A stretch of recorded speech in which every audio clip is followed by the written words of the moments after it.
Chapter 17, The Longest Night. You've made it into the heart of the Thieves' Guild, but a pack of rogues was waiting for you in the dark, and they're out for blood.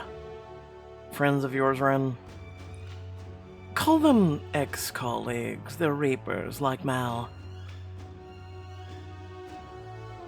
You don't want to do this.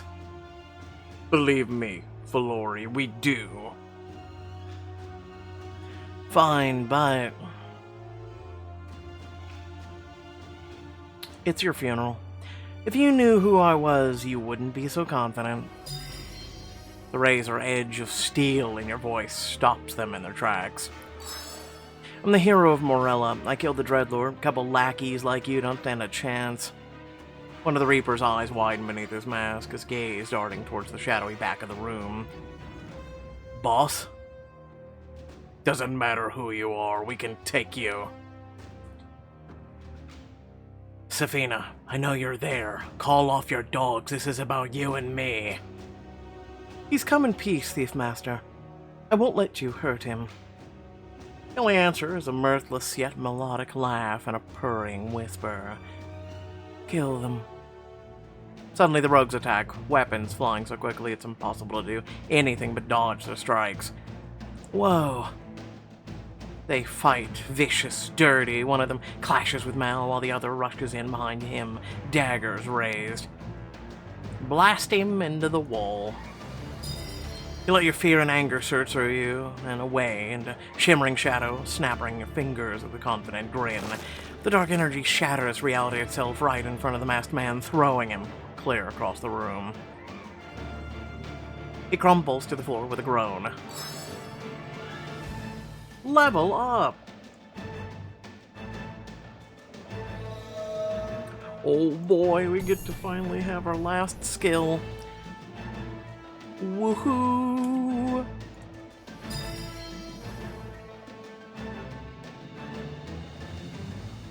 You've acquired all survival skills. You've acquired all skills. I'm a living legend, everyone. Wow! We did warn you. Mal shoves his other attacker away and flashes you with a smile. Thanks, kid. All of a sudden, the room is bright.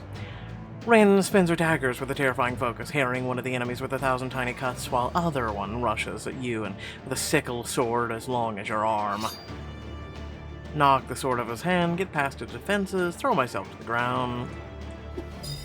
You swing the staff of Silverlake, smashing the hard metal tip into the back of the rogue's hand. His sword clatters to the floor, and you bring the other end around to smack your attacker's chin, sending him sprawling. Your staff glows. Grass suddenly springs up through the cracks in the stone, grabbing the rogue and holding him down. Gods, I love this thing. I've never seen a staff do that before. The remaining Reapers crowd in around you, forcing you, Mal, and Ren against the back of the wall. You tell yourself you've faced odds worse than this, but something about these blades in the dark frightening you more than you can explain. You must have been real popular around the office, huh, Mal? I know why you came back, Valori. Some part of you always wanted to die, but why? Why drag anyone else down with you? An eerie whistle cracks the air, and the next wave of men seems to come out of nowhere, pouring out of the darkness like smoke at their shadowed mistress's call, unrelenting, choking the life out of you with each cruel cut. Okay, this lady sucks. Ren holds them off as best as she can, turning her head as she calls out to you. You know I can go all day, but I'm worried about the old man over here. What? One of the rogue's shining blades pulls away from Ren's collarbone, leaving behind a trickle of blood as another 4 pounds on her. Ren! I'm fine, Mal, it's a scratch. Wow, he really does run in the family, huh? You're tired, really tired. The close quarters barely leaving your room to swing, and you can't phase shift if you don't know where you're going. Still, you force a grim smirk. How are we getting out of this one, Mal the Magnificent? Expect Mal to respond with a quip, but when you turn to look at him, you can see his deep brown eyes that he's gone. Gone to some dark place you've only reached in the very depths of your guilt, when you were sure you'd lost Cade forever and it was all your fault. Mal, don't you dare. You need to take her, Rain. Take her and go. You can make it to the stairs, and I'll cover you. Mal, no. We need you, I need you. You promised. You said you'd stay. Rain. Am I not worth staying for? You're worth everything, kid. It's not about that. Then what's it about? I've seen the way the world looks without you, Rain, and I know for a fact that losing me would be better than losing you. But it isn't better. It would never be better. You can't see that right now, but you need to trust me. You did it once before. You can do it again, please, for me. For Ren, Vivi, Nia, Imtora, Tyrell. We all need you, Mal. All of us. Not as much as the world needs you, kid. Then save me, Mal. But help me save you. It's not that easy, Rain. I can't promise you that you can. It never sticks. You're surrounded by death, but your fingers still slide into the soft hair at the back of his neck, holding him as close as the universe will let you for one vital instant. I know, but all I ask is for you to try and make it stick, just for today. And then we'll try again tomorrow. You're afraid to look at him, afraid he'll pull away, but then you feel the slightest rise of his cheekbone against yours. He's smiling. All right, tell me the plan for today, Rain. You release him, wiping the tears from your eyes. There's the Mal we know and love. Just like that, I'm following orders. First things first, we've got to get my baby sister out of harm's way. Ren groans as she slashes into another rogue before kicking him into his companion. Oh, hells, Mal, it really is just a scratch. She turns her head a little to show you before knocking another rogue's legs out from under him. It really is. Anyway, shall we get back to a certain death? As long as we're together. You face your enemy smiling, a seamless whirl of offense and defense, bleeding, bruised, but you somehow drive the crowd back until you have enough room to make it up the stairs to the door. But when you throw it open, you're met by another set of rogues, all of Mal's familiar diamond and daggers tattoo. Seriously, there were not this many Reapers when I was coming. Up were making me look way less impressive. Wait a second. Remember the invisibility stone you got from the Thieves Guild member, and pull it out of your pocket. Trace the ruin. You shut your eyes as it begins to heat, then dissolves in your grasp. Did it work? You open your eye to find one of the rogues barreling towards you, brace for impact, but when you realize he's not trying to run at you, just through you. Holy hells, I'm invisible. It's almost like using your phasing ability. A mischievous grin spreads over your face. I'm invisible. Hit him with his own weapon, trip him, clothesline him, let's trip. You step aside and stick out your foot as he rushes past. He trips and goes sailing through the air, slamming into one of his compatriots. He topples to the stone floor, dazed and confused, and you choke back a laugh. This isn't difficult. Kill them. Are you Reapers or aren't you? Time to meet the mysterious voice at the back of the room. I should confront her head on, sneak up behind her. Invisibility might wear off at any moment. I still need to be careful. You draw your knife from your belt, creep through the chaos of the battle, coming up behind the figure to find a lithe woman with sharp eyes. You press your blade against her throat just as you reappear. Boo. The woman doesn't flinch, doesn't even move, aside from arching an eyebrow. Well, now you have my attention. Call your men off. You have some gall, don't you? Yeah, I do. At least you're not afraid to own. I'm also not afraid of hurting you if we'll keep Mal and Ren safe. Press the knife closer to her throat and she smiles. The fact that you managed to reach me at all tells me everything I need to know about your skills. Your resources. An invisibility stone, I presume. Maybe. She turns her attention back to the fight, her tone bored with a hint of bemusement. That's enough, all of you. The Reapers immediately stop and sheathe their weapons as other people clad in black light the lamps. Now you can say you fought the hero of White Tower, gentlemen. I won't go as far as Morella, but from what I hear, my subordinate in Port Parnassus was unimpressed. Are you mocking me when I have a knife at your throat? Mockery is her specialty. That and murder. Guilty of all the above. Let her go, Rain. We need her. You reluctantly step away, moving back to Mal's side. The Thief Master looks you up and down. What could my most mediocre reaper and the greatest disappointment need from me after all this time? If she keeps talking to you that way... We need all the help we can get, Rain. I've heard much worse. Just tell her why we're here. You sigh and return your attention to the Thief Master. There's an army coming from the Shadow Realm, and their leader will stop at nothing to destroy the Light Realm and everyone in it. And I should care why. What do my people and I get out of this? You won't die horribly when they pillage White Tower? Isn't that enough? Thieves thrive on chaos. I think we may need to tell her about some more tangible benefits. You know, Safina, they will kill you. If you're dead, you can't enjoy all the fruits of your labors.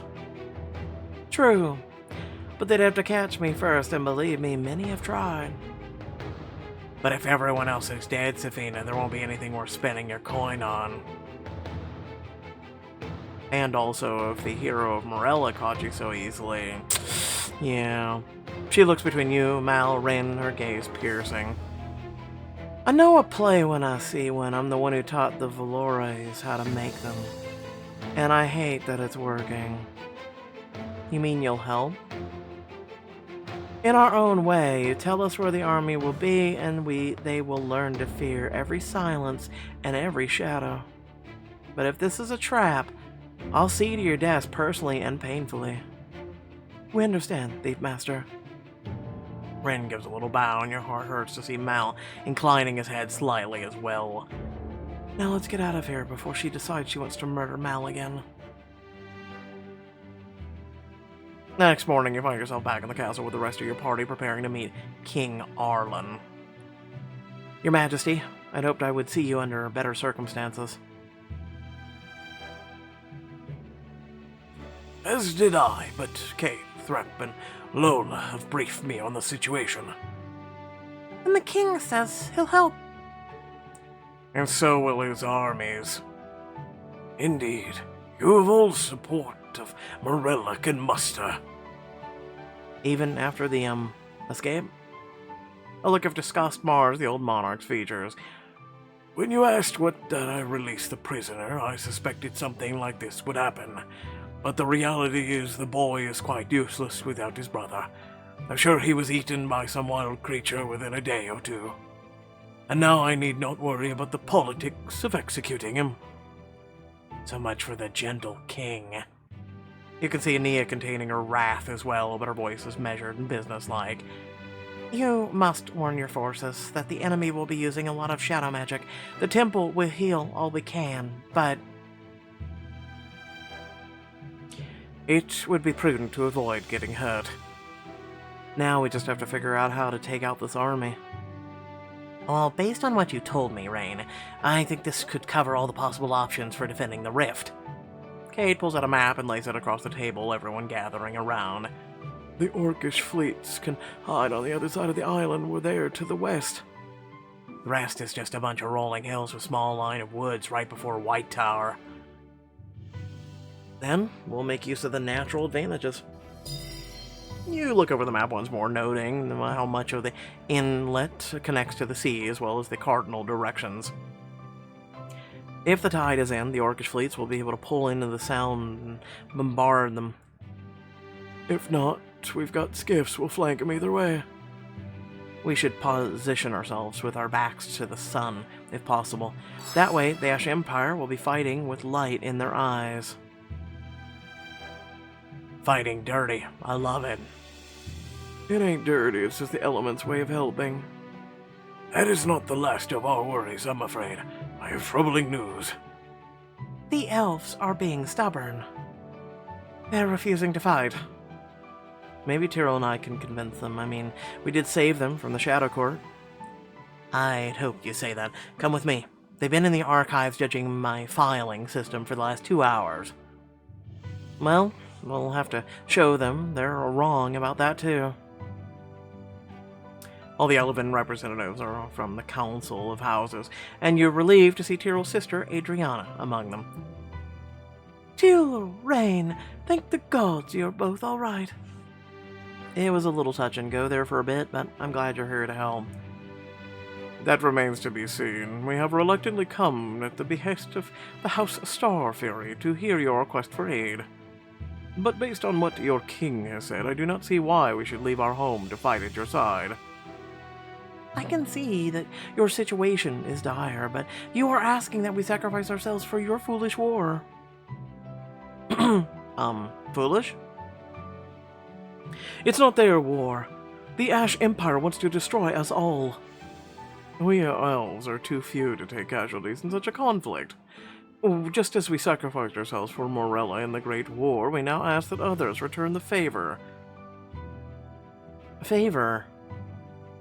The Shadow Court were elves. Some of them only joined because they were from lesser houses and were denied access to education. Most were conniving murderers who came from your most respected houses. This is irrelevant in the face of sacrifice of the Elven Empire. The Elven Empire is corrupt. Even Adriana gasps, staring at Tyrell with hurt and confusion in her eyes, but you can't help but smile at your friend, brimming with pride. You tell him, Tyrell. Forgive me, it was corrupt. The Elven Empire is dead and has been dead for a long time. We tactily acknowledge this, and yet we bind ourselves with traditions we do not understand and refuse to change, even when we should. Tradition has kept us safe. No, it hasn't. If anything, tradition is exactly how Xenia was able to invade our home in the first place. You've isolated yourself for so long. Maybe it's time to try something new. If we want our society to prosper, we can't cower beneath the ground, refusing to see the reality of the world. We must have the courage to challenge the beliefs we have clung to for millennia, to look to others to see what we might learn from them. Tyrell, this does not sound like you. You know the purpose of our ways. Your ways are exactly why you need to do this, based on a tyrant's lies, more complicated than your own. Remember, it's got the book icon. I'll go with the hourglass, though, just to be safe. Remembering all the history Kate has taught you and everything you've learned yourself, you stare down the elven representatives. Did you not sign treaties with the Valoris dynasty demanding their protection and offering yours in return? Yes, but that was before... Actually, that was after the Great War and the Great Sacrifice. The Valeros didn't rise until then. You must be thinking of a different set of humans. Even the elves know to wince in embarrassment at that. What would your gods think of you abandoning your pledge because you're scared? Nefaro would want... Nefaro wasn't a god, she was a petty, cruel tyrant. Hardly one we should be looking to for guidance. How can you say such things? We have hardly scratched the surface of the truth of the world. It's time we look to others and try to understand their point of view, and how we've harmed them. There's a whole world out there that needs honesty and healing, but that can't happen if it's destroyed. I cannot say I fully understand, but you have made the stakes quite clear. Does that mean we will return to Undermount to gather our forces and meet you on the battlefield? Also, Cade's filing system is great. Yes, I suppose it is. The elven ambassadors incline their heads to the three of you in a gesture of respect before leaving the room. Adrena lingers behind. I have to go, but I just wanted to say I'm proud of you, Tyrell. It was Rain who helped me work through all of that. I couldn't have done it without her. Don't go giving me all the credit. Those words were all your own. Adrena departs, and Tyrell begins to lead you out of the archives, but Cade holds you back as the elf disappears from view. I need to tell you something. Sure. Is everything okay? You look like you've seen a ghost. I kind of, dead. He pulls out a wreathed tome, or weathered, excuse me, from his bag, opening it wide to reveal a detailed etching. That's me? Or would be if I was a guy. And had a beard, eye patch, not that great teeth. Who is he? Captain Caleb Wilder. He was a very successful pirate during the early years of the Valorous dynasty, over 1,500 years ago. I'm pretty sure he's your great-great-great-great-grandfather. Well, add maybe 15 to 20 more greats to that due to the shortened lifespans from feudal hardships, but the point stands. I'm related to a pirate, and Tora will be thrilled. Not just any pirate. Wilder is an alias. His last name is actually Parnassus. As in Port Parnassus? That's it. Rumor has it he was the last living heir of its royal family. Parnassus has its own nation before it was occupied by Baldur Valorous, the first during the Maurilian conquest. Riverbend was even in one of their fiefdoms. So wait, Caleb fled the Valoruses and went to sea, but what happened to the kingdom of Parnassus? Well, Baldur claimed that without a royal to rule it, it was under White Tower's protection, but Parnassus hasn't ever actually surrendered formally, which means technically you might be a princess. You're a princess? Nice eavesdropping, Mel. Go turn your head to find Mal standing in the doorway, stunned with a turkey leg in his hand. I was gonna come tell you both that lunch started, but you're a princess of Parnassus? No, I'm not a princess. I'm not buying this. It's gotta be a coincidence, right? My birth parents were serfs who got murdered on their way to Riverbend. Or maybe they were traveling in disguise and you were too young to know, Rain. You crane your neck to look at the stained glass windows that line the library, depicting the various bloody battles with Valorous in command. I know it's a lot to deal with, but I thought you'd want to know. Let's save the world. We can worry about the rest later. I gotta teach you people to multitask. You regroup with your party for lunch, then leave the castle to join the hustle and bustle of the streets of White Tower. Is it time for snacks? I think we just have more than earned a few snacks. You veer past the open-air market, lined with vendors peddling a dozen delicious-looking foods, but then it all fades away. You see White Tower in flames, torn apart and ravaged by battle. Your lives are mine. Your breath comes shallow, and then not at all. As you remember everything you've suffered, see how it will look when the Ash Empress burns the world. Not when, if. You force yourself to take one breath and another, in and out, again and again.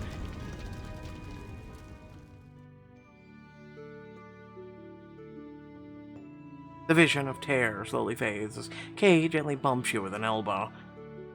Yeah, I think I know where you went. Kate, I'm fine. He tugs you to the other side of the market so you can speak without the rest of your party hearing. I've been where you are, Rain. You need to talk about it. No, it's nothing like what you experienced. She only took my blood and I don't remember it, Cade. You were awake through everything. Yeah, but you lost a lot in the past year, just as we lost you and everyone handles loss differently. We don't have time for this, Cade. There's never time, is there? Until there is, and then it all falls apart. When I was in the Shard, I was sure Ethrix had killed you. I mourned you, I blamed you. Sometimes I tried to forget. And while I was overjoyed when I learned you were alive, I realized I was stuck. I was sure you'd abandoned me. Cade. I knew it wasn't true, but there were times I still doubted. I still mourned, I still raged at you. My sister, off having adventures while I suffered, bled, and felt every consequence of her enemy's frustration. Oh gods, Cade, I'm so sorry. You can say that bitterness was the shadow getting into me if you want, but it's not that simple. I think it just takes what we already feel and makes it worse. Maybe there's always been a little shadow in all of us, or in humans at least. What do you mean? Well, when I was captured, I wasn't myself, or maybe I just wasn't the person I'd hoped I'd be. But when you feel that alone, it's hard to remember how much other people love you, and how much you love them. Maybe that's shadow, and maybe it isn't, but it's true. Okay, when did you get so wise?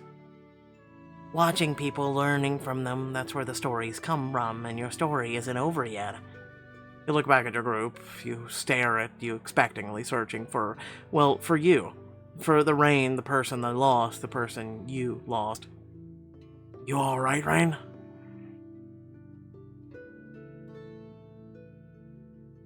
I will be. I don't remember what happened to me in this shadow realm. It feels like there's this piece of me missing. I don't even want that piece. I just wondered if having it would make me feel like I hadn't missed everything and you had moved on. Rain, we would never. We were separated, yes, but every day I was combing the temple archives. And I was doing the same in Undermount. I can't tell you the number of tombs Mel dragged me to looking for another artifact to open a portal. That's how I realized he was not well yet. Yeah. See, the thing is, guys, I know that, but I'm still mourning who we were before this happened to us. And I think you are too. A painful silence passes between you, and then they nod. It's gonna take time, but each little moment with you helps. Tora and Mel hug you as if they're one being, crushing you with their warmth and weight. Nia and Cade join them, then Tyrell with slow, gentle steps as Threp and Lula flutter and nestle around your head and shoulders. Your friends, no, your family, hold you close, and for the first time, you really feel like you're home. Proud of you, Rain. I'm proud of us. I think you've earned a celebration, Rain. Perhaps at a tavern? Oh, how wonderful. I can't even remember the last time I was in a tavern. So long as there's food, I am happy to accompany you. There's bound to be music and dancing there, too. And we can end the night looking out at the city as the sun sets. A fitting way to celebrate being alive and being together. What do you say, Rain? Then a final night out in White Tower with all of your friends, singing, dancing, and enjoying each other's company. You know, before you all die. Listen, I'm joking. To life. Cade leads you through the city and in a warm, bright tavern, bustling with activity. First round's on me.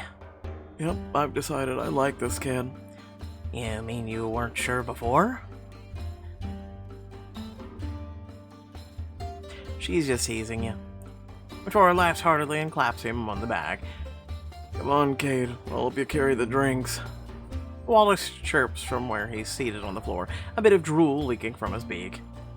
Okay, buddy, I'll get you something to eat. You flag down one of the servers, and soon after, they bring out a dish of stewed meat, setting it on the floor. He chows down as Threp looks on in envy. I don't get a snack. He gets a snack. How do I get a snack? You can just order something. What? All by myself? I'll come with you. Other patrons call out to Cade as he and Tora make their way across the tavern, greeting him cheerfully. Cade, where have you been? We missed you. Play us a song. Wow, and here I thought you were the charismatic one in your family, Rain. Never underestimate a bard. Oh, give me a break. You're doing this because of TTRPG. By the time Cade makes it back to the table with all the drinks, the crowd is chanting his name and he's laughing and shaking his head. Alright, I'll sing something. Anyone have any requests? I don't know, sing about us. I've been working on something, I'm just not sure it's ready. Cade, we could die tomorrow. That is not at all fair, but fine. Cade whispers to the musicians for a moment before taking the audience's attention with only a gesture. Attend, my friends, the tale of Reign of Riverbend, whose parents were taken from her in the bloom of youth, never to be seen from again. She lost her family, her home, and set out to make it right, even as the Lord of Shadow sought to swallow all the light. It's so sad. Why is it so sad? Are our lives that sad? Cade just hasn't been taught about the sacred fun that a monster killing provides. There were coughs and tears, terrible, it's true. The music slows to a near crawl, Cade's voice quivering with emotion until suddenly he smiles. But that is why she fights for me and you. And with the smell of a Johnny fiddle, and the crowd begins to step in time, clapping and cheering as Cade's voice soars. Attention, my friends, a tale of Reign of Riverbend to hero, the likes of which we'll never see again. She and her friends face many dangers, terrible and true, but we face the light of day again, because they fought for me and you. Thunderous applause rattles the tavern's rafters, nearly eclipsing the upbeat melody that musicians begin to play. Now we have to dance. Earl eyes the rollicking crowd nervously. I'm not sure I'm familiar with these sorts of steps. Don't worry, elf boy, you'll pick him up right up. Your companions rise from the table, leaving empty mugs behind as they start pairing up to dance. Just remember, when the music stops, you have to find a new partner. The song is long enough for 3 dances. Choose your partners wise. 3. I don't know why we would dance with Cade then. Oh, you would make me pick 3 out of 4. Oh, fine. We'll start with Nia. I take Nia's outstretched hand, and she laughs as the 2 of you spin around in dizzy circles. Having fun? Yes, this was my favorite thing to do when I was a child. I'd go into the courtyard when the moon was full and just spin. It was the time I felt the most free, like I could just let go. You can do that here with me. But there are so many people. Don't worry, I'll be here to catch you. With a loud whoop, she dances faster and faster. Oh, we've now thrown in Threpalola. Curse you. No, I kid. We'll do Mal. Mal bows as you approach, sweeping one hand out with a flourish. It would be my honor. Then he pulls you into an embrace more suited to a palace ballroom than a White Tower tavern. This is a bit formal for you, don't you think? I don't know. You just manage to swallow a yelp as he lets himself nearly drop, forcing you to dip him precariously to the floor. It feels pretty right to me. Mal. The 2 of you dissolve into laughter as you lift him once more and continue your dance. Alright, this is it. Only allowed 3 dances. Who will I pick? Tora or Tyrrell?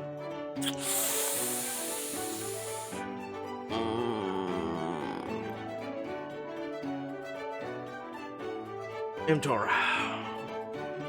Imtora waves you over, a bright smile curving her lips. Get over here, Landrat. They're playing our song. The tune reminds me of my favorite shanty. She takes both of her hands in hers and begins to dance. Is this a jig? Her feet fly and you quickly attempt to copy the steps. Just try and keep up. You cling to each other for balance, laughter rolling over both of you as you dance. Breathless, you hurry back to your table to find your bugs veil refreshed. Sorry, I didn't dance with you, buddy, but the dance floor was crowded enough as it was. Now, had you offered him to dance, would have been tough to resist. Besides, I figured you were still gorging yourself on that stew. Wally snuzzles against your leg with a low noise of pleasure. And anyone fancy a walk? I could use some air after that dancing. Your group spills out into the streets, ale in hand, golden hour bathes the square in soft, warm light. Sometimes I wonder what it would I would have done or thought of this place if I had seen more of it as a child. I'd sneak out with the other acolytes sometimes, but I have a hard time imagining you breaking the rules like that. Come on, Tyrrell, you know our girl's a rebel at heart. Honestly, I barely strayed from the temple. I was too nervous to come to this side of town. Mal snorts. This is the good side of town. You could gather quite a haul around here before some shopkeeper chased you off with a broom. You mean until you got caught? They could never prove anything. I can't imagine wandering these streets as a child. Not when White Tower is so scary. Scary? There's so many people. It's way too big. In Riverbend, you knew everyone and you knew where everything was. Oh, really? Is that why you couldn't wait to get out of there? The city itself doesn't bother me, but the architecture here is too nonsensical. Look at those buttresses. They're not supporting anything. You're just making fun of it because it doesn't match all the pricey stuff in Undermount. You don't see me complaining about all the buildings aren't shaped like ships. But you could if you wanted. That would be fair. He has a point. Well, it would be stupid. Hush. Cade promised us a view of sunset, and I'm not going to miss it because of your bickering. Oh, come on. I know where to get the best view. Make your way back to the castle. Climb up onto the balcony that overlooks the city just as the sun begins to dip towards the horizon.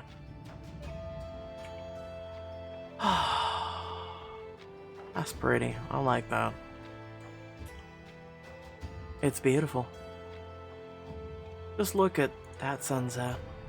As you watch the sky change its color, first to the golds, oranges, pinks, then the colors deepen to midnight blues and velvety purples. Times like this, I wish I was a poet. Quick, Cade, write me an epic about this very moment. I'm not that kind of bard, Rain. These things take time. Not with that attitude. For a long moment, you're all silent. Still, then Cade sighs. So what are you all gonna do? After, I mean. I hope I can find my way back to the sea for a bit. Just me, my crew, Wraith, waves, the moon and skies, and the winds. I miss that. I must go back to Undermount. There's so much work to do there, so many mistakes and wrong-headed beliefs to correct. Well, we'd like to go as well. Thrap and I. It's where we belong. It's the closest place to home that we have left. Mal and Nia exchange a glance. We have the orphanage to run. You could always take the kids with you. And some acolytes to help. The beach sounds pretty good to me. Maybe we can wave him Tora as she sails by. I'd rather have a little cabin in the woods, somewhere I can curl up with a good buck. That's strange. I always wanted to leave, but now I miss Riverbend. The people and the places. I've been away for so long, I've almost convinced myself the whole place was just a dream. You won't be thinking that when you finally have to pay your tavern tab. What about you, Rain? What do you want to do? I'd like to settle down with someone special. All this danger has made me realize that love is what really matters. You have to find it, hold on to it, because no one knows what the future will bring. But either way, we have to come back together. Promise me. They all nod, still carrying the cost of that torturous year without you. But at least now you're carrying it together. And Tora sighs, reluctantly pulls away from the gold and violet sky. None of us will be doing any of that if we don't win tomorrow. Then we'd better get some rest.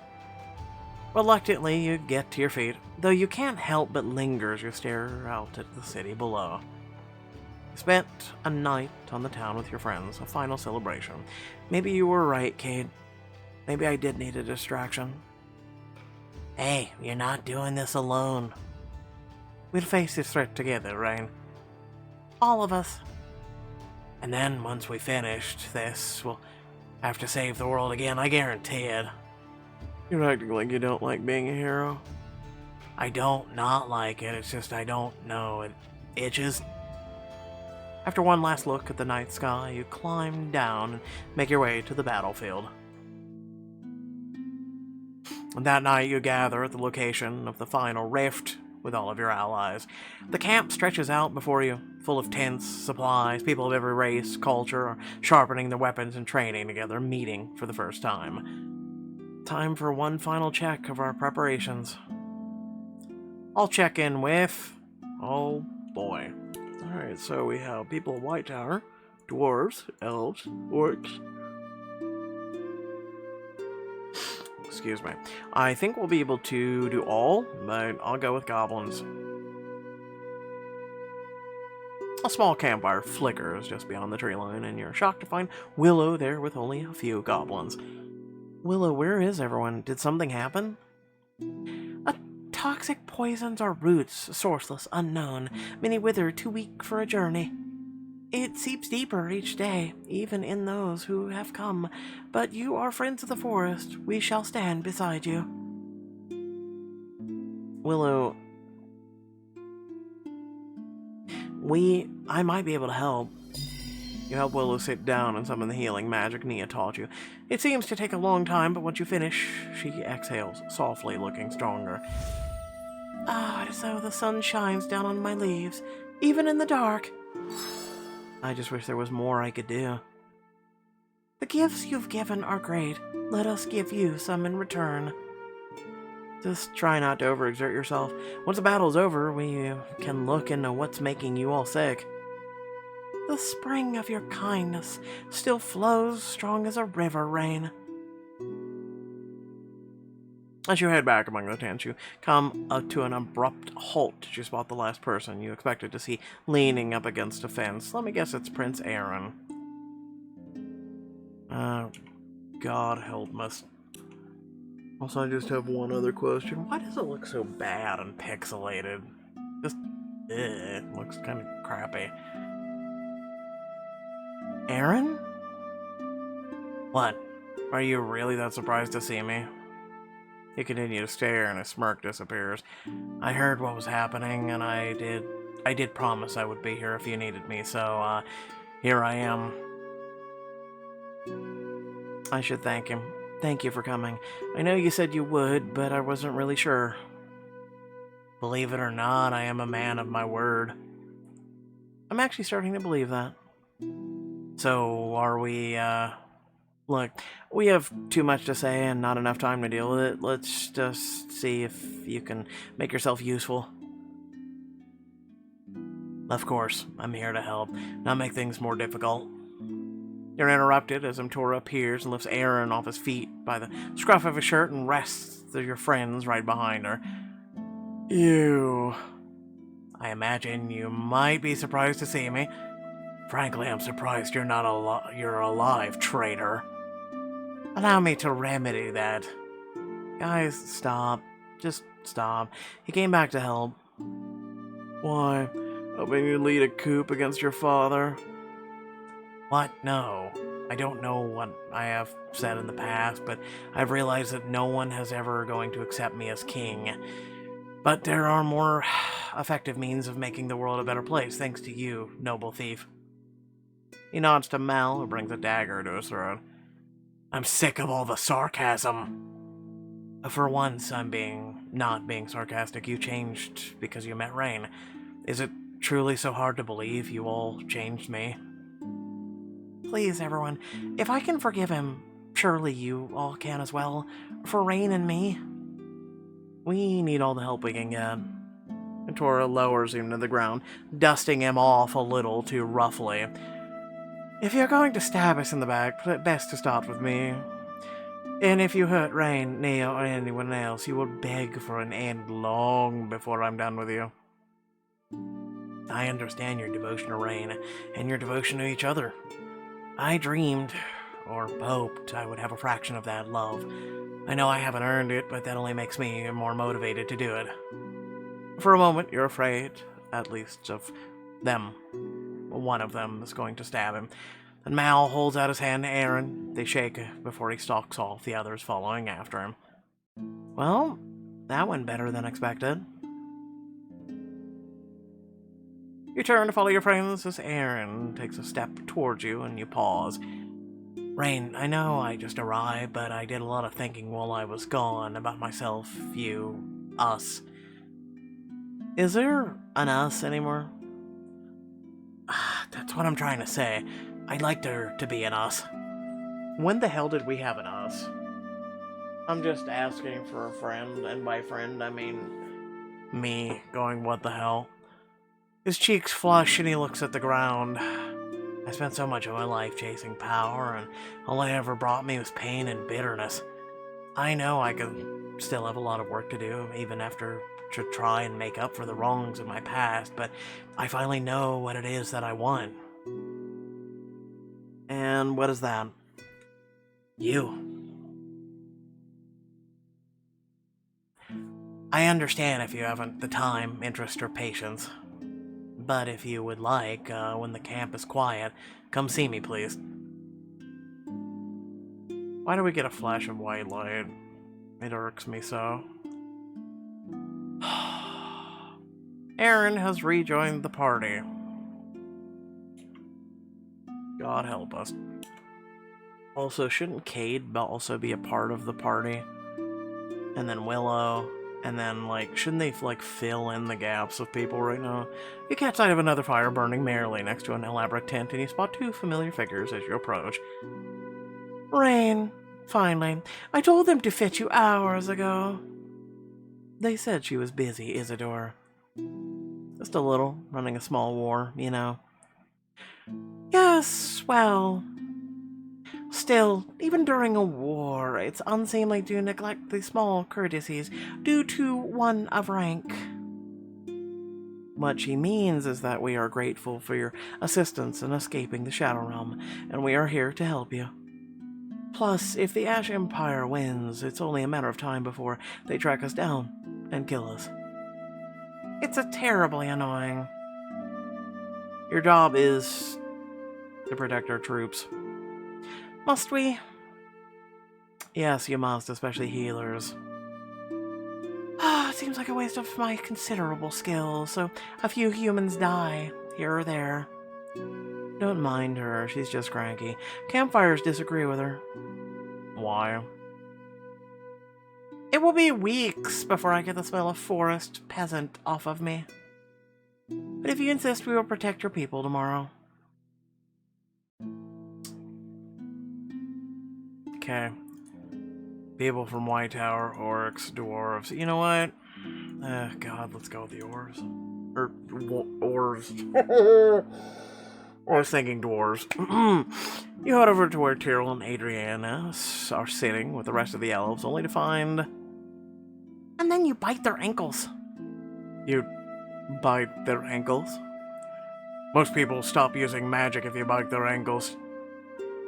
What is going on over here?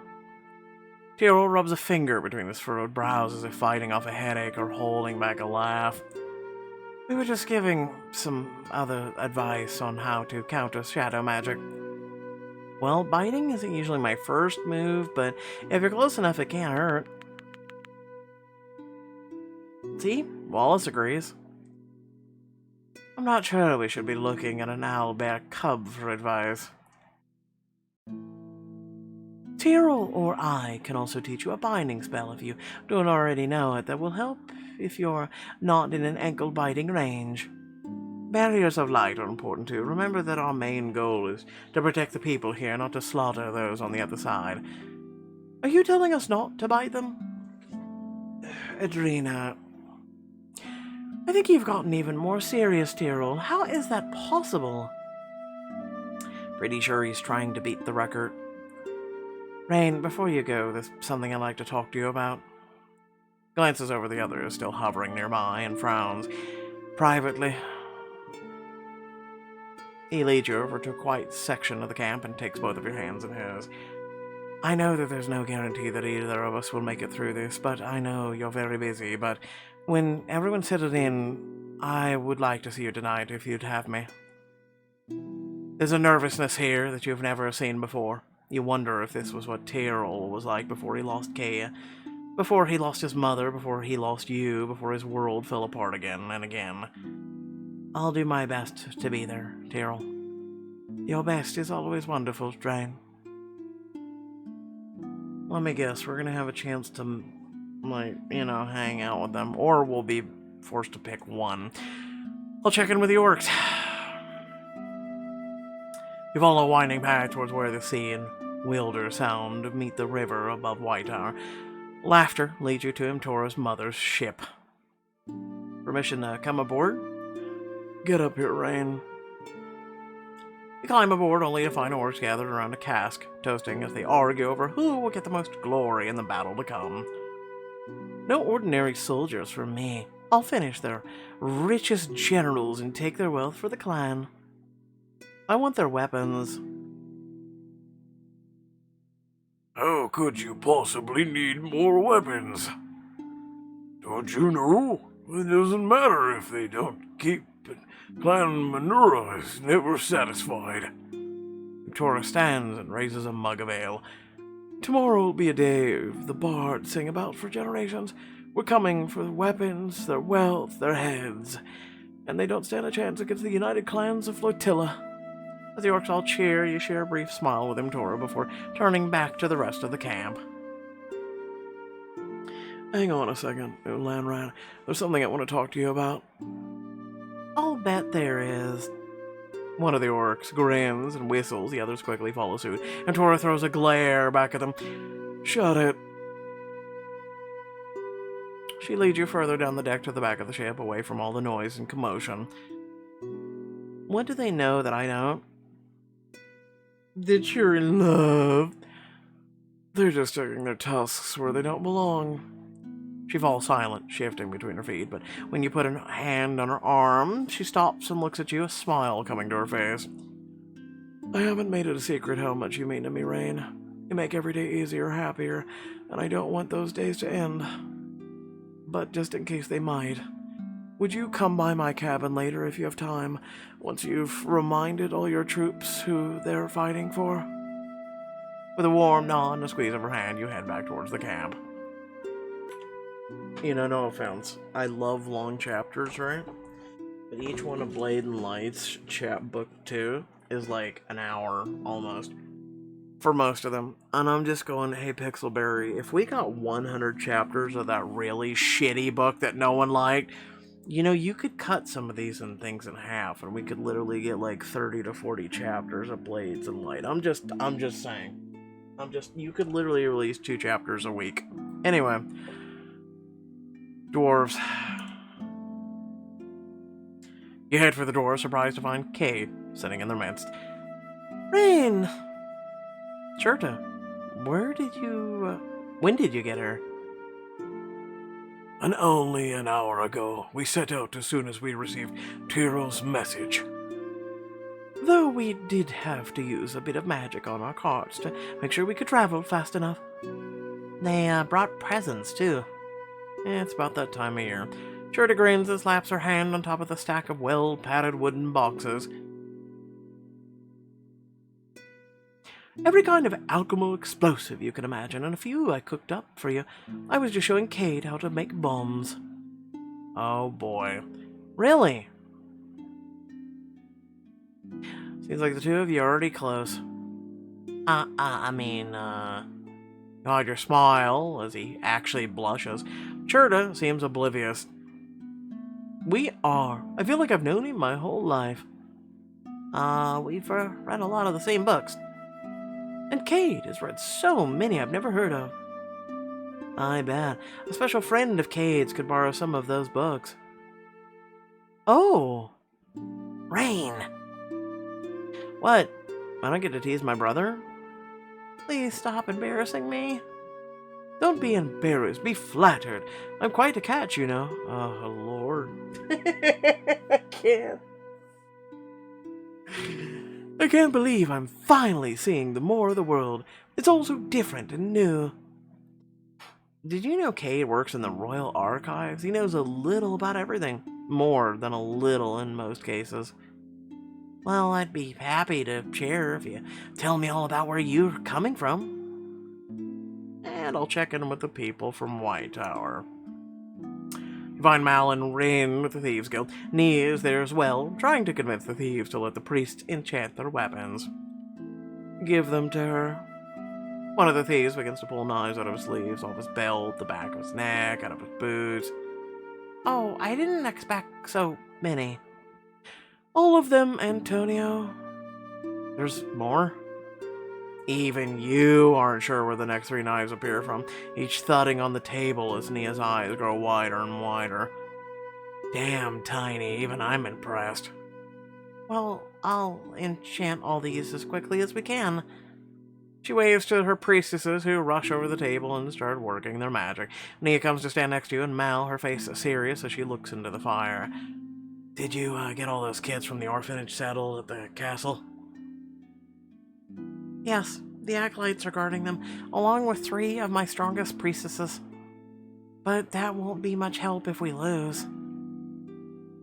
We're not going to lose. We can do anything together. Ah, now you're just getting mushy.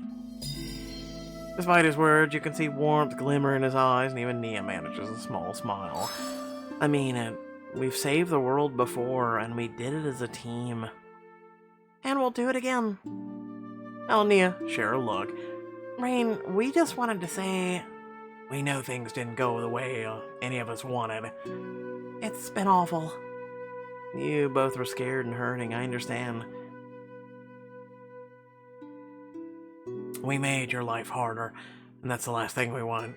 We're gonna try and make it up to you. And we're going to start by keeping you safe tomorrow, no matter what. You take the battlefield in. Flags of every color snap in the wind. A kaleidoscope of creatures, big, small, mill about, rallied together because of you. And you realize you really aren't alone. And now Mal and Nia aren't either. I know you guys well. Thank you. With a smile at Mal and Nia, you turn back to the rest of the camp. Rain, can I steal you for just a moment? As she speaks, her cheeks noticeably darken, and before you can answer, she grabs your hand and pulls you away. Is everything okay? You look a little flustered. Everything's great. I mean, other than the possibility that the realm could fall and we might all die. I'm not very good at this. You give her hand a soft, reassuring squeeze. Whatever it is, you can tell me. There's these barns over the hill over there, and I was wondering if you wanted to go to one with me. There's something I'd like to tell you. You can't do it here? Even after all the time we've spent together, sometimes it still feels like my heart might just beat out of my chest when I look at you. I need to prepare. If not tonight, another time, Nia. You can always tell me anything, even if it takes me a moment to get everyone to leave us alone. As you go to check on the camp, you see Mal jogging after you as well. Oh my god. We get it, all of you want to spend time with me, holy shit. Was there something you forgot to tell me? Yes, I know I haven't opened up enough since you were taken. That hurt you and me and all of us, but I am sorry and I'm working on it. Yeah, so you're going to talk about your feelings more, or at least the haircut? Maybe, possibly, kinda. He sobers, taking your hand. Rain, when I picture my future, I always hope to see you in it, and I'm not used to hoping. But I'd like you to come find me tonight after you're done whipping your troops into shape. You want me to move on to you, then? I mean, that's not off the table, but I want to talk about something else, too. Show you something else. He gives you a smile that's half wicked, half sweet, and then he disappears into the dark. As you walk through the camp, you feel a strange, familiar presence following you, but every time you look behind you, there's nothing. Rain.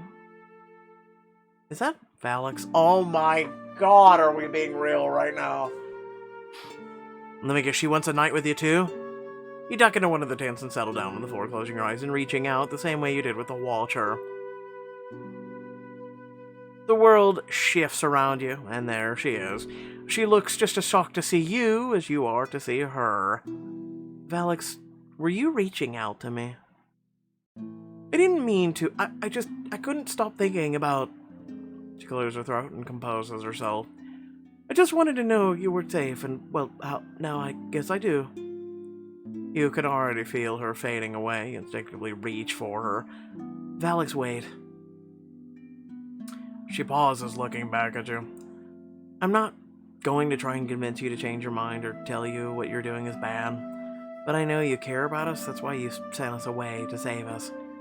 And I thought that we were closer, or getting closer, and that maybe there was something more there. I'm sorry, Rain, but for the pain I caused you, for the pain I caused your friends, if I could go back and do things differently, well, it doesn't matter. I just wish we had more time.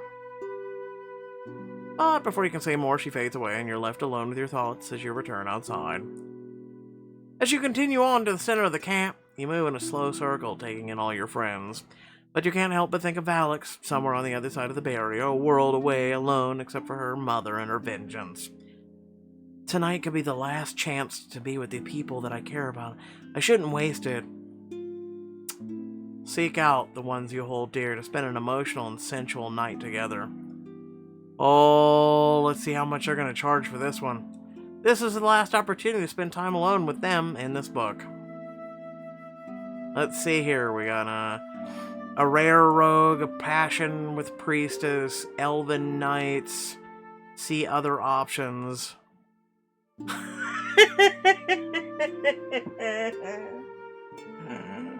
Oh my god. So 200 diamonds, pretty much. 200 diamonds. Wait, hold on. Is there more? No, just about 200 diamonds. You ever just want to hit the just go to bed option? All I'm going to say is please, please, please, please, please like, share, and subscribe. Support this content before I have to go through this madness. Here we go. Your search for Mal leads you to a small forested area on the outskirts of the camp where you find him leaning against a tree. Hiding from Safina? You know me too well. I get it, Mal. She put you and Ren through a lot. And all I have to show for it are my roguish charms and impressive knife skills. Mal pulls out a dagger, flipping it into the air only to catch it as it falls. Before long, he draws another and begins flipping both. I was gonna say, do you always use dangerous party tricks to escape emotional conversations, but I think I already know the answer. Well, when you've got me, you've got me. He sheathes his daggers and looks at you a little self-conscious. I shouldn't be afraid of her. I'm an adult. She's getting old. I thought I could handle it, but seeing her again... Mal...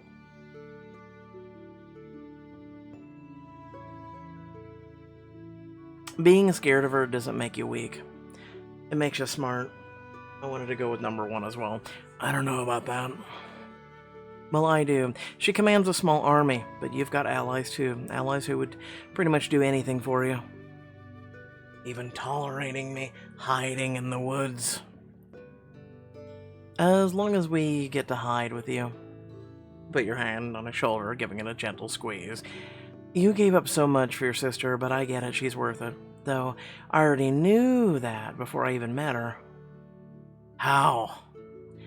The way you looked at me when I talked about Cade. The way you agreed so quickly to an adventure that was pretty much a death sentence. Really, why else would a risk-adverse scoundrel agree to save someone else's sibling if they don't have a great one of their own? Unless there was a beautiful princess and an offer of reward involved, of course, but that is a rank above Contessa, after all. Well, you are a deposed princess several generations removed. Details, details. You would be a way better ruler than King Arlon. Let's save the world before we start a civil war, alright? Mal considers you for a moment, then he takes your hand and draws you further into the trees. Let me show you something. You come to the edge of a clear spring, cool and inviting in the moonlight. Mal, this is beautiful. How did you know this was here? I used to sneak out of the orphanage and explore when I ran out of the city and I went into the countryside. So that's where you learned how to forage. After I collected enough berries to feed Ren and the others, I'd stop here. For the longest time, the spring was the farthest away I'd ever been from White Tower. His voice goes far away for a moment, guilty, and the happiest I'd ever been. It's all right to need some time to yourself, Mal. Ren would understand. It's not just that. This is where I decided I didn't want to be a Reaper anymore. This is where I decided to run. I wouldn't say it was running. You took the freedom you deserved. You trusted Ren to take care of herself. How old was she? 20. She and Vivi had just gotten engaged. Well, there you go then. You trusted Vivi to take care of her too. I did come back for the wedding, to be clear. I've never seen Ren so mad and so happy at the same time. You take in the falling water and gentle waves in the pond and how vibrant and alive this place feels, so different from White Tower. And I get it. This is the kind of place that can change your life. Mal flashes you a grin. Now that your life's changed, how about a quick swim? Is that a ploy to get me out of my clothes? Maybe. Then congratulations, it worked. The two of you strip down and slide into the water. You're quiet for a while, enjoying the refreshing chill on your skin, and then I'm glad that you were finally able to meet my family. So am I. It's still a little weird, though. I've never introduced them to anyone before. Really? Never been close enough with anyone to want to. Not until you.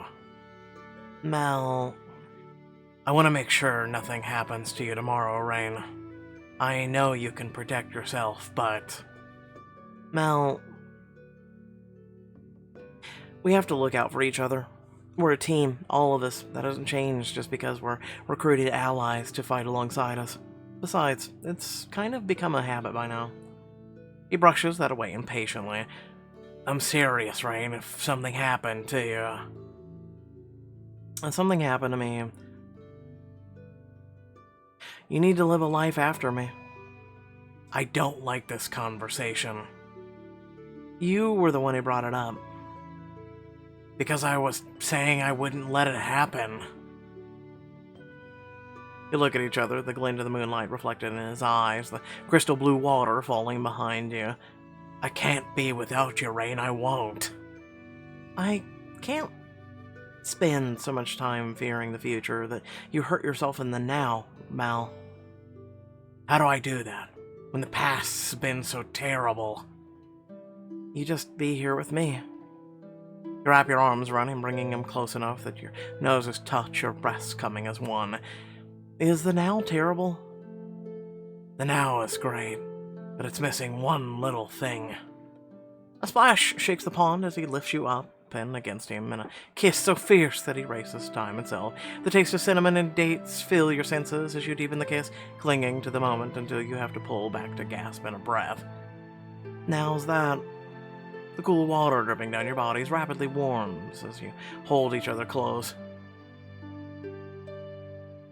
Mal gives your lower lip a playful nip before soothing the spot with a tender kiss, making you melt in his arms. Much better.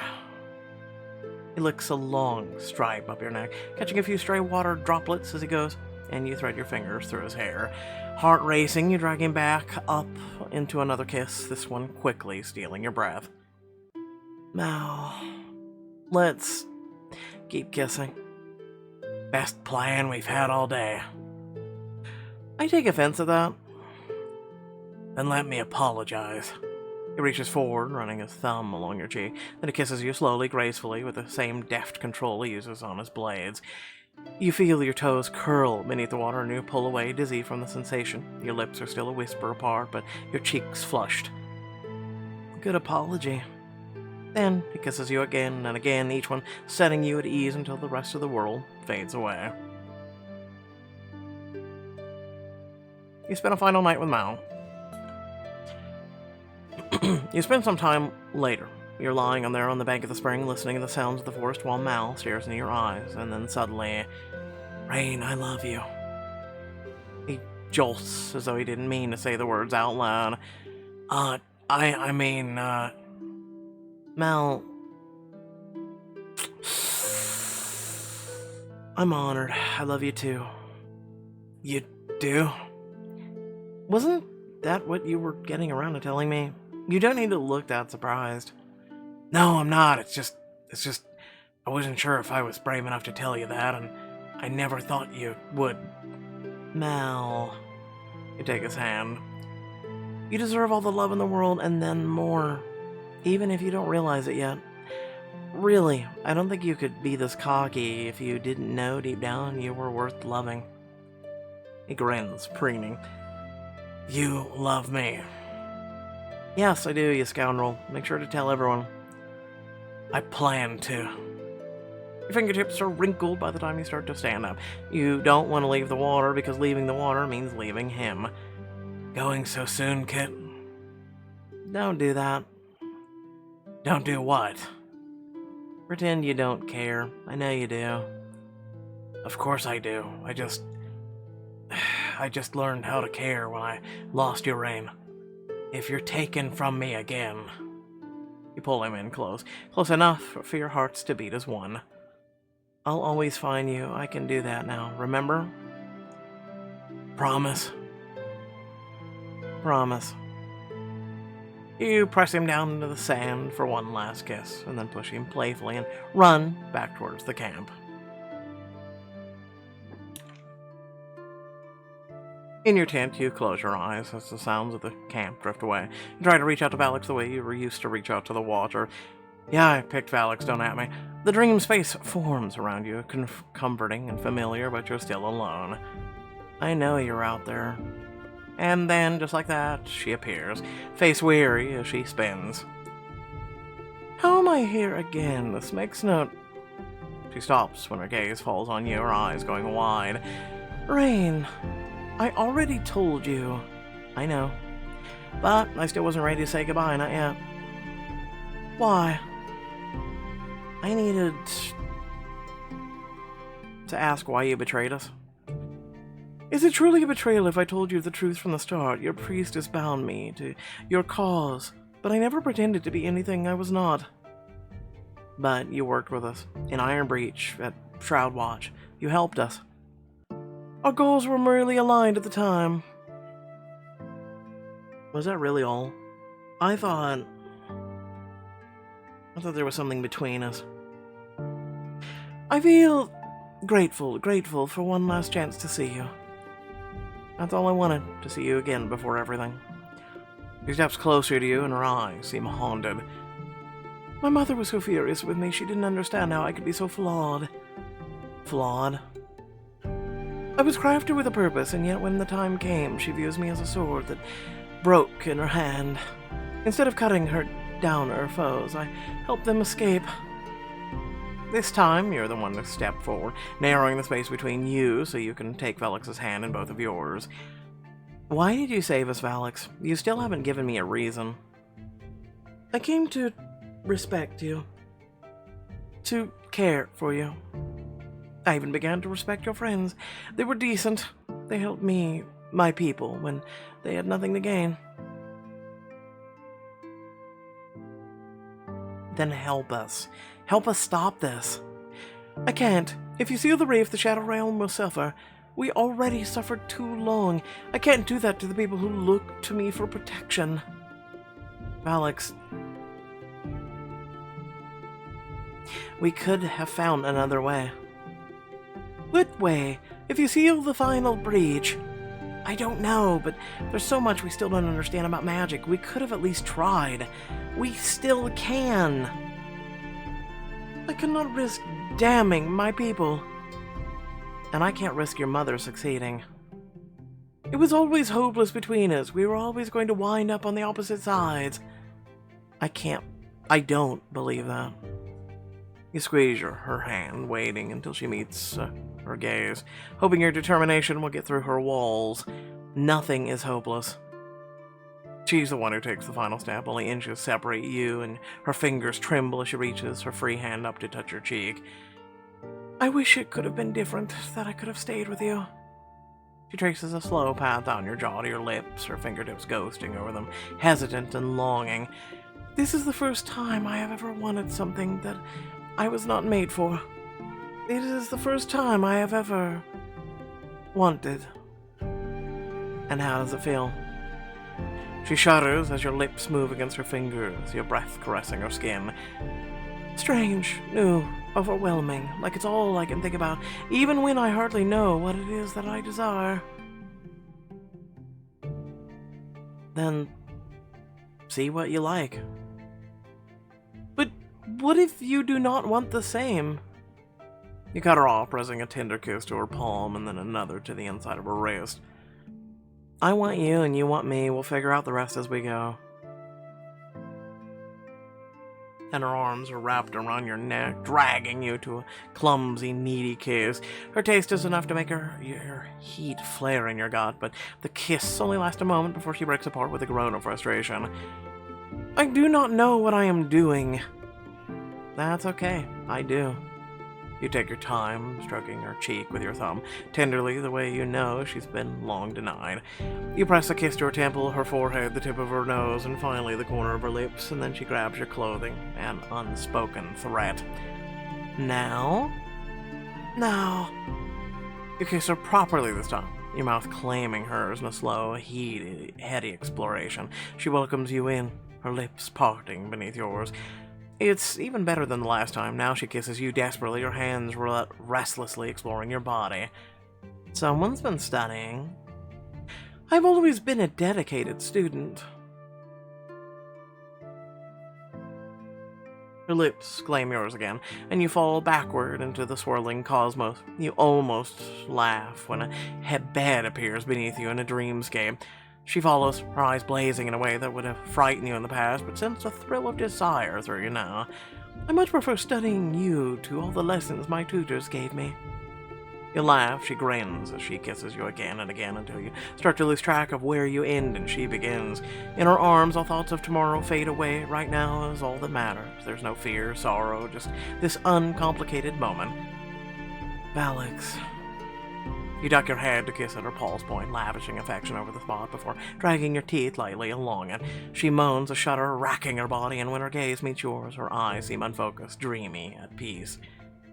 I didn't know it would feel this good, but the want is still there, even stronger now. Let's just keep kissing. You brush her hair back from her face and smile up at her. Because I'm assuming the other way ends up to bout chicka wow wow, and then I have to edit it out anyway because of YouTube. Unless you're tired of kissing. I don't think I could ever tire of the sensation. You pull her back down and lose yourself in her mouth, the noises she makes and the way she holds you. And the knowledge that you are the only one who has ever seen her like this. I don't understand how you do it, Rain. No one has ever made me feel like this. No one has ever made me feel good. The tragedy of it all, almost enough to break your heart. But you force back the sadness, not ready to let go of her just yet. Instead, you draw her into another kiss, stretching every moment the two of you have. You spend a final night with Valix. Eventually, the two of you lay intertwined in the sleepy darkness of the dream world. Valix rests her head on your chest and sighs softly. I wish that we could stay here like this forever. We still have time. Not much. I wish things could be different, that tomorrow was the dream and this was the reality. Valix, you can make them different. No one gets to decide your future but you. If you wanted to, you could stay with me. We could have this. It's too late for that. My destiny was written long ago. Just promise me you'll take care of yourself. She stares at you for what seems like forever, her eyes shining as though she's about to cry. And then she leans in, kisses you, sweet, yearning, and you reach for her, wanting more, needing more. But your fingers sweep through the dark mist. She's gone, leaving only the lingering warmth of her kiss and the ache of regret in your heart. You lift the flap to Tyrell's tent and step inside, only to do a double take. The interior of his shelter is almost anything but simple canvas. Tyrell, your tent isn't a tent. Elven tents are magical, more like true rooms. The great houses could never lie without their luxuries. After all. It does seem smart. I mean, why sleep on the cold, hard ground when you can sleep in a massive bed with the stars above you? I will say it makes traveling far more convenient. I had never seen the need to travel with these sorts of frivolities, personally, but I'm grateful for it now. It means I have a place where we can be alone together. I hope this isn't using up too much of your light. I'm not entirely sure, but I believe at least some part of this enchantment is what Radomir would call true magic. He points to the far corner of the night sky. Perhaps that single star. It is an impressive star. You both take a seat on the cushioned bench. He reaches over and takes your hand, stroking over the back of it with his thumb. I have to admit, I'm apprehensive about the battle to come. We're as prepared as we can be. It's not that, it just feels wrong, does it not? To fight the Ashen when we know they're simply pawns in the Empress's schemes. Are they not just as ignorant as I was, dedicated to the cause of a tyrant I could not see? Hey, we don't have a choice. I don't like it any more than you do, but we can't stand by while they destroy everything we hold dear, no matter their motives. We have to end this, one way or another. Cue the song. You're right, I know you're right. Stopping her means everyone will have a chance to lead a peaceful life, including the Ashen. I truly hope so. Nevertheless, I will fight at your side tomorrow. You never need doubt that, for there is no place in the world I would rather be. And there's no one I'd rather have at my side.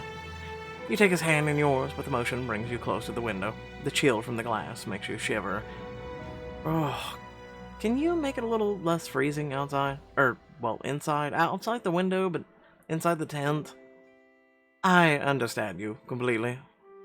Something flashes into your cerulean eyes, and the window pane warms to your touch, steaming up the glass until the stars disappear. Much better. You bring his hand to the window pane to join yours, then you lean in to catch his lips in a quick, gentle kiss. Rain. He kisses you back, more forceful now, the heat in the glass flaring beneath your fingers. Suddenly you're pressed against the warm window pane, unsure if the motion came from you or him. Don't stop. He kisses you with wild abandon, the crystalline warmth pulsing with each frenzied breath. Tyrell, heat me up or cool me down. I don't know which one's which. Only because you asked. There's a beautiful mischief in his eyes as you feel a whisper of cold air run along the back of your neck and down your shoulders. You shiver against him and he holds you close to solid warmth, a welcome contrast to the quickly frosting windows. You're showing off. And you can walk through walls. Well, when you put it like that, you always astound me, Rain. You need only smile and the world tilts on its axis.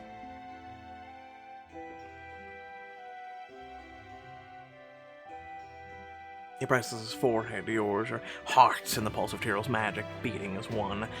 What would you have of me? Keep kissing me. You promise not to slip away from me, through me. Not unless you ask me to. Wrap your arms around your shoulders, pressing your lips to his with a reverent devotion.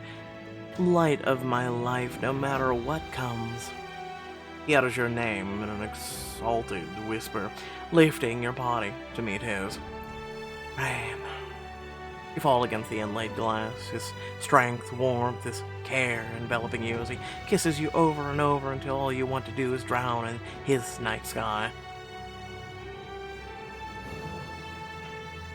A long time later, you lie curled up with Tyrell in a fur blanket, watching the snow fall from the starry sky outside the enchanted window. I hope I didn't put you in an unfair position. How do you mean? What we're doing is not entirely elven. You mean only having one partner like your mother did? Don't you? Your Kilma? I understand her more now. I think the elves place a great taboo on sharing both sexual and emotional intimacy with the same person. Tyrell, what are you saying? You told me your mother was unhappy. Are you unhappy? He reaches out to cup the side of your face in his hand, his fingers brushing gently over your skin.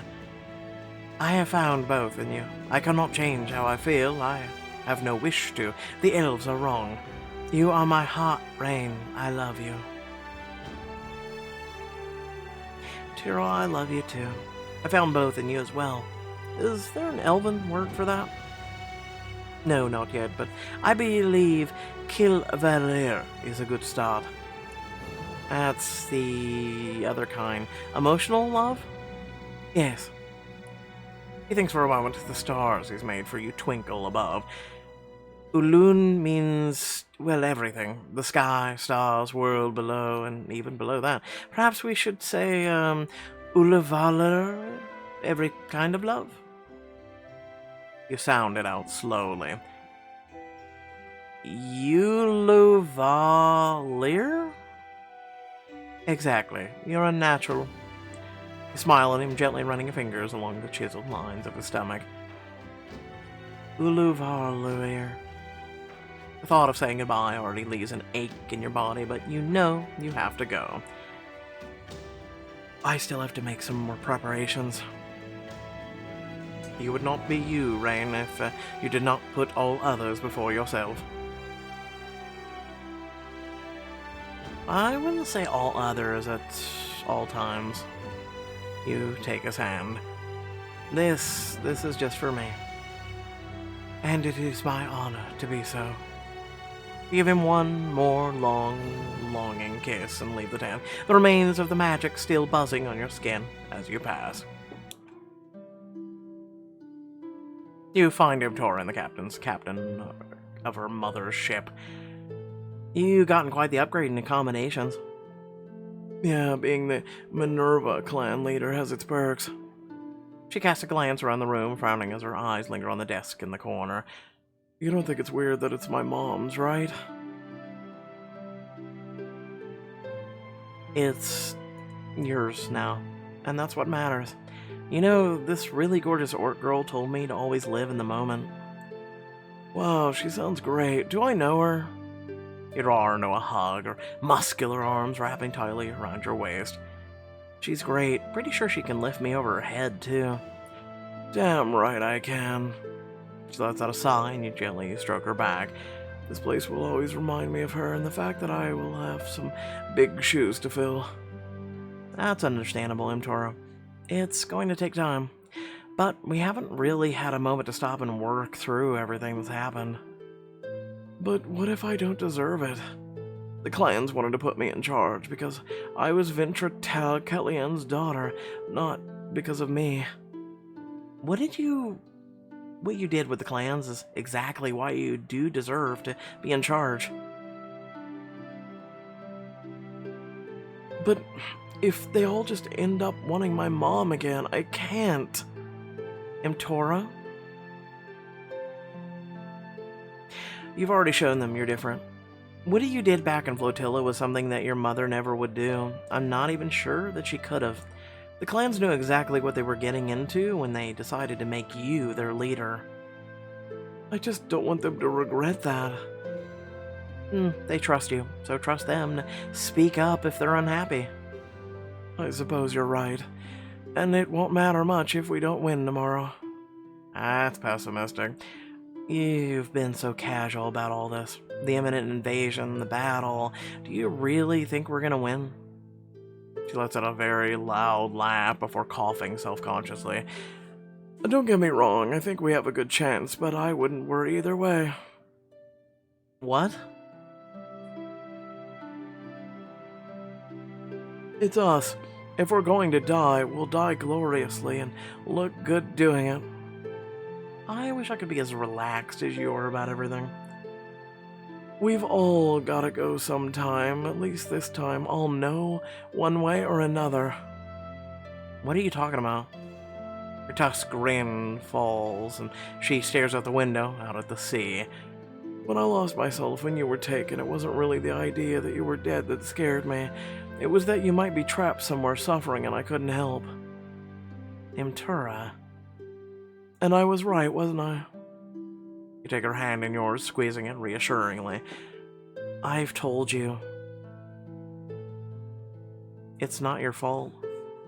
I know that, I don't think you do. You're always the first one to step up when we're in danger. If Mal doesn't do it first nowadays. But neither of you have to do that alone. I mean, what happens if all of us get into trouble at once? She laughs softly to herself. That's my worry, actually. The four of you going in opposite directions at the same time. That's why we stick together. All of us. She sighs, playing with your sleeve. Thank you, Rain. I know you've had to say this stuff to me a lot lately. I'll say it as many times as I need to if it helps you feel better. You sit in the quiet together, watching the moon's reflection sparkle on the Cartesian sea. Little by little, you're pulled to each other like the tide to the shore, and she gives you a soft, gentle kiss. Tara. She tastes like the sea and summer air, an intoxicating combination. She leans her head against yours as your mouths meld together, only separating to a gasp and a quick breath. It's a nice room, I'll admit. One problem, though. The bed's too small. She knocks the chair away and sweeps the charts and tableware off the desk in one smooth motion. She's lifting you up onto the desk in a tangle of tongues and desperate, hungry touches. Doesn't seem like a problem to me.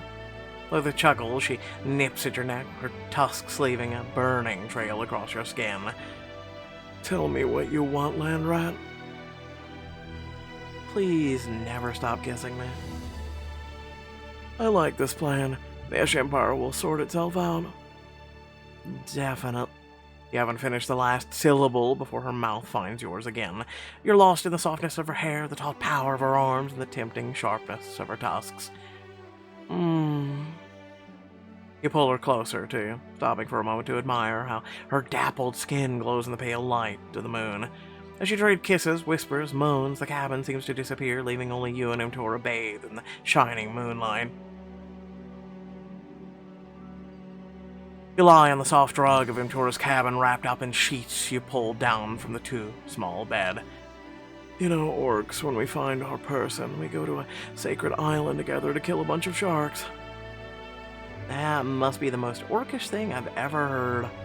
She gives an agreeable laugh that warms you from within, and she sits up slowly, turning to you, look into her eyes. I think I'd like to do that with you. I love you, Rain. I love you too. More than I could possibly describe. But maybe let's worry about the sharks after we save the world, okay? Oh, I'm not worried about the sharks. It's a hallucinogenic sea anemone you're gonna have to prepare for. Romantic. You stare out the window at the sparkling sky. Do you think your friend, the moon, could make this night last forever?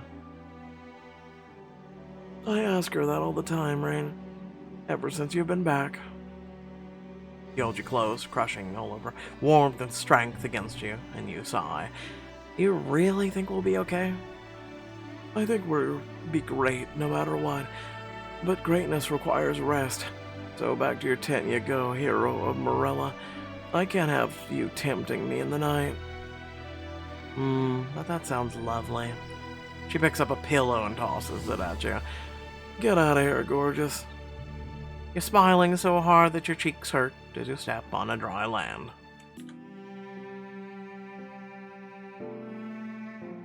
After speaking to some of the members of the temple, you find Nia in the otherwise deserted barn. Funny, I figured you were too much of a city girl to hang out in barns. Her laughter echoes off the bare rafters. The farmer who owns this land offered it to the temple as lodgings. Doesn't look like anyone's sleeping in here. Most of the priests wanted to sleep outside under the stars so they could be closer to the light. And you didn't? I might join them later, but first I was hoping we could spend some time together. Just the two of us. She chews on her lower lip, sadness briefly flitting across her gentle features. Since it might be our last chance. We better make the most of it then. Come here.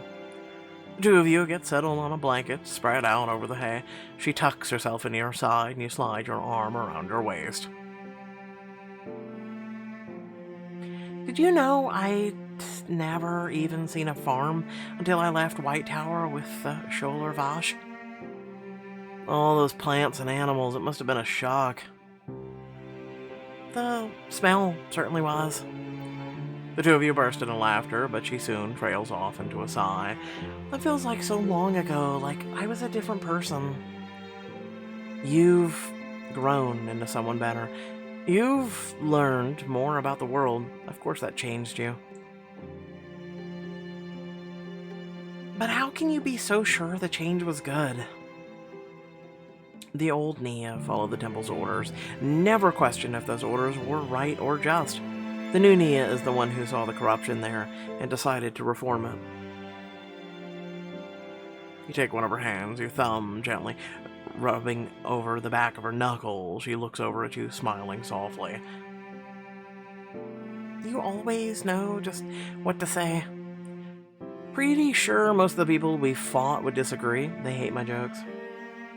She chuckles, her gaze wanders to the barn window, staring out at the sky. You squeeze her hand. That's not really what's bothering you, though, is it? She shakes her head, and then the words leave her in a desperate rush. I'm terrified, Rain, of what will happen tomorrow, of whether we can win. There's so much I just don't know. Nia. I'm so much more powerful when I let the shadow take over. I know that's what I should do to give us the best chance, but what if something goes wrong like last time? What if I just make things worse? Nia, I trust you. But when I lost control, I hurt you. You made a mistake. People make mistakes all the time. But I know how much that affected you and how it's still affecting you. You won't make the same mistake again. How can you be so sure? I'm sure of you, Nia. I always have been. Her eyes shine with tears, one escaping to trace a glittering trail down her face. I just don't want to lose anyone. I don't want to lose you. That won't change what we had. We aren't promised tomorrow. We never have been. But no force in the world could change the time we spent together, the memories we share. I don't want to be left with only memories. Neither do I, but if the worst does happen tomorrow, if I fall tomorrow, I won't be gone. Not really. I'll live on through you. You cup her cheek and swipe away another tear. Your heart aches as she looks at you, her eyes painful mix of sorrow and affection. But all of that is in the future. Right now there's just us. Us and tonight. Then we will make it the best night. Her eyes still glitter with unshed tears, even as she catches your lips with her own. Your emotions pour into each other. You can't help but hold her close, pulling her into your lap as you taste the sweetness of her mouth. Rain. You toy with the baby hairs at the back of her neck. Your every touch is gentle, as she is a prize to be treasured, because she is. As you break apart, a few of Nia's tears spill over, and you quickly kiss them away.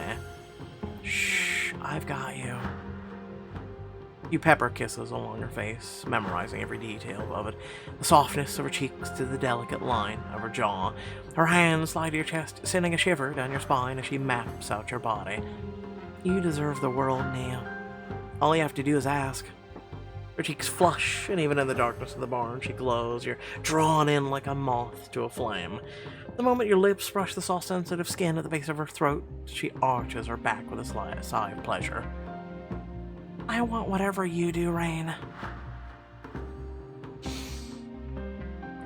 Yeah, I would be tempted to do all of you, but again, YouTube. So, at least we get a choice, right? I never want to stop. Then we won't. You fall under the blanket, wrapping in each other's arms. Her lips find yours again and again, each kiss somehow sweeter than the last. Her eyelashes flutter. She melts against you, her warmth bleeding into you as the rest of the world slips away. Rain. You hold each other, legs tangled together as the minutes bleed into hours. For now, nothing else exists, no looming battle, no threat of death. It's only you and a girl who just might have captured your heart.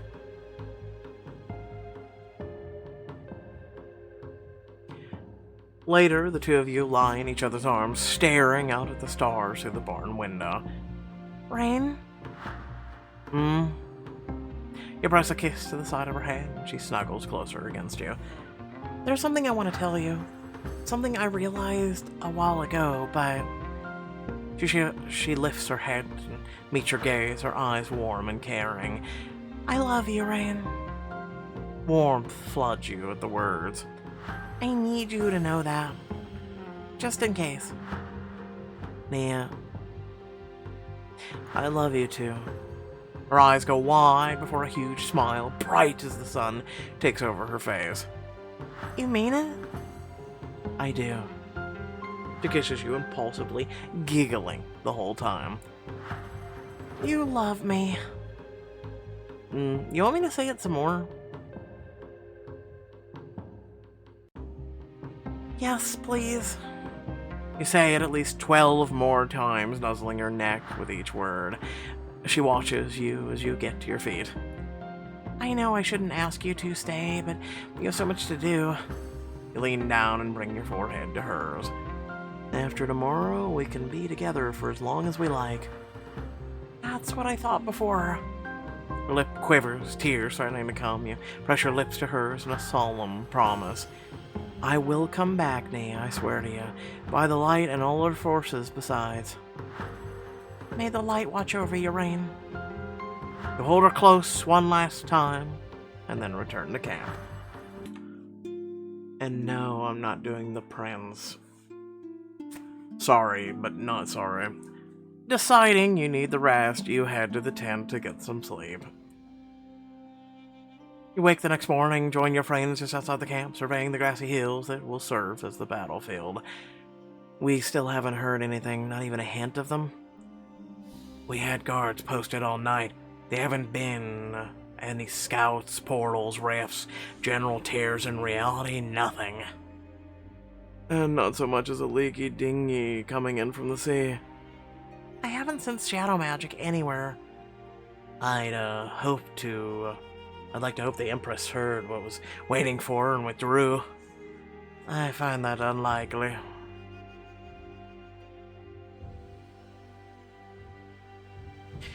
We should send out scouts? Yeah, why not? This is the only place that makes sense. But it never hurts to be sure. Yeah, we get at max level, then maybe you should get the EXP bar off my screen then. I'll have Safina send out some of the spies from the Thieves Guild. They'll let us know if she and her creepy smile pop up somewhere to be unexpected. Cyril clears his throat, and the rest of the party circles around, suddenly smiling. There's actually something we've been meaning to give you. A gift from all of us. We've been working on it in our free time for the past few days. Tora steps aside and whisks a tarpaulin from a nearby armor stand, revealing beautiful golden armor etched with glowing runes. You made this for me? They did. They spent all morning on it, in fact. You helped too, Aaron. Not sure telling you to make the runes blue instead of yellow counts as helping. We were worried we wouldn't be able to find the material, but Cade found a reference in the archives and Mal tracked it down. It's rare, highly protective, difficult to forge. We wouldn't have been able to do it without him, Tora. Yeah, I forged it, but Daryl and Nia are the ones who added the extra kick. It's imbued with frost magic. You can freeze those attacking you into solid light. It's protected by a barrier of light. It should absorb a good number of shadow attacks. And perhaps channel some of the mix into a true magic. Wear the elemental armor diamond choice. My god, how many diamonds are you asking from us today? I'm exhausted. So this is our armor. Okay. You don the specially made armor and instantly feel its magic flowing over you. More than that, you feel the power and affection of your friends. This could have literally been 2 chapters, I'm just saying. You guys, this is I don't even have words. That's a first. I'm serious. I feel like I'm carrying all of you with me. That's the point, Rain. We're with you no matter what. We'll be by your side to fight against your enemies and defend you from them. Always, sister, always. Now with this armor, I can face down the entire Ash Empire. Try to leave some for the rest of us, won't you? Suddenly the whole world goes silent and still. Unnaturally so. Check on the barrier. Listen for any change.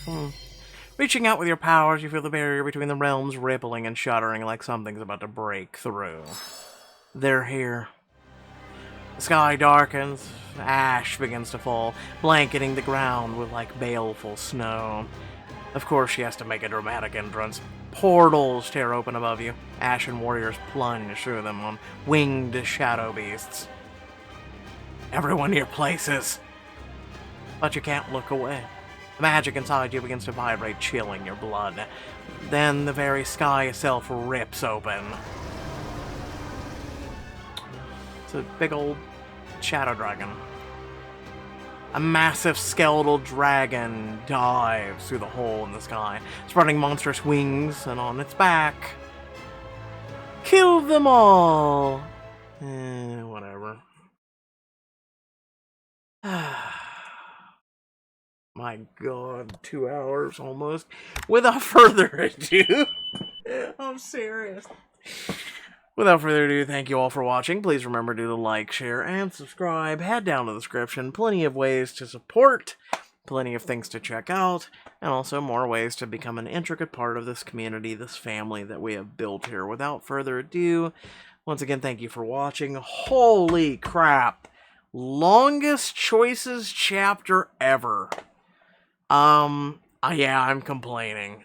So, for a person who had to read that, I had to take a break about when I was starting to choose our, people to spend time with, so about an hour into this video, right? Because my voice, as I'm reading longer and longer and longer, right, and I don't get to take a break, right? Yeah, no, my voice starts actually physically hurting, so I had to go make a cup of tea, and even then it only helped a little, but... Oh, I'm tired. I'm serious. Again, this could have been seriously cut into 2 chapters. I'm not even kidding.